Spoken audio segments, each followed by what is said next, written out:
Hello world, first up in today's exploration of cybersecurity tech news, the US has just put a multi-million-dollar bounty on the heads of North Korean hackers through the Rewards for Justice program. These guys are well known for being the internet's #1 cryptocurrency bandits, and now if you happen to possess information that can lead to the disruption of their operations and are willing to submit it through the US government's dark website, you could be in for a $5 million payout. So these North Korean crypto crooks usually go by the name Lazarus Group, but to make matters more complicated, they are known by a dozen or so other names.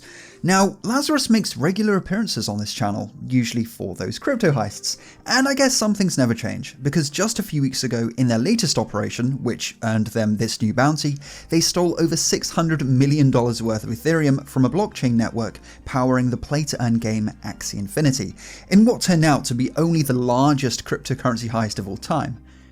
The developers of the network claim all evidence points to this attack being socially engineered rather than a technical flaw, but specific details of that social engineering attack aren't yet public. In fact, given this is so recent, they're still down for maintenance. This attack alone netted Lazarus more than their entire haul from 2021, which was $400 million made up of various heists. These guys aren't interested in low-level scams, tricking granny out of a couple $100 through phishing emails so they can buy a slightly nicer watch. They're in it to make real money, and not even for themselves. This group plays an important role in the financing of North Korea's government, and so they only go after the juiciest of targets to supplement the other illegal income streams for Kim's regime. And what happens to the millions, maybe even by the end of this year billions in stolen crypto? Well, it's laundered through exchanges before apparently being used to fund North Korea's nuclear weapons program, or at least according to the UN. And if you weren't aware, the US isn't too keen on North Koreans having nuclear weapons, and hence the $5 million reward for information on those who attack financial institutions and cryptocurrency exchanges around the world for the benefit of the government of North Korea. And just so we're on the same page, these crypto heists are no small problem. To put it into perspective, North Korea's government has an estimated budget of only $8.5 billion a year, so this single $600 million heist represents 7% of North Korea's government spending. It's kind of mad. Also, I found this funny. The US government has made the most needlessly dramatic promotional video for their new $5 million bounty. Let's have a watch.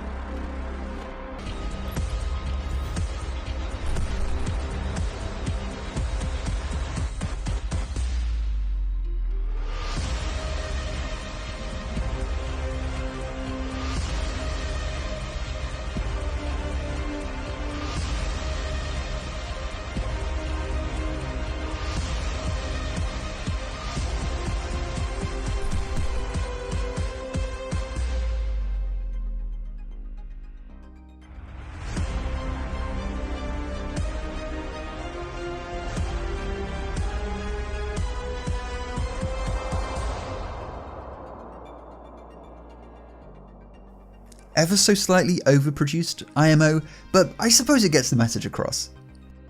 Next up, defending against the future of quantum computers has taken another step forward, with the maintainers of OpenSSH integrating quantum-safe encryption methods to combat capture now decrypt later attacks. And if that sentence made absolutely no sense to you, I don't blame you. The problem quantum computers pose is kinda esoteric, but it is super interesting. The dilemma is that whilst the encryption methods we use today are pretty good at protecting against brute force attacks from regular computers, in some cases they're not so great at protecting against decryption attempts from quantum computers. In particular, quantum computers are really good at cracking asymmetric encryption, the kinds that uses a public key and a private key. But luckily quantum computers are still not really a thing. I mean, we have them, but they're still experimental and not really useful yet, so this encryption Armageddon isn't an immediate issue.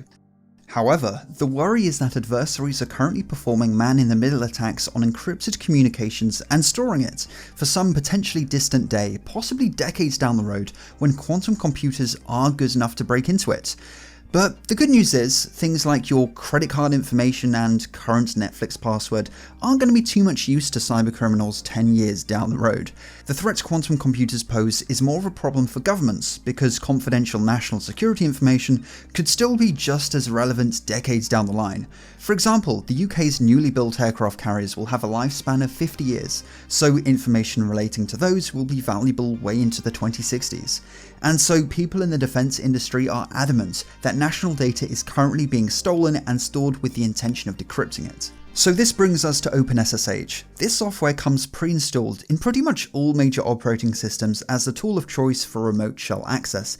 It doesn't need much of an explainer. If you've ever remotely connected to a Raspberry Pi via a command line interface, it was probably through OpenSSH.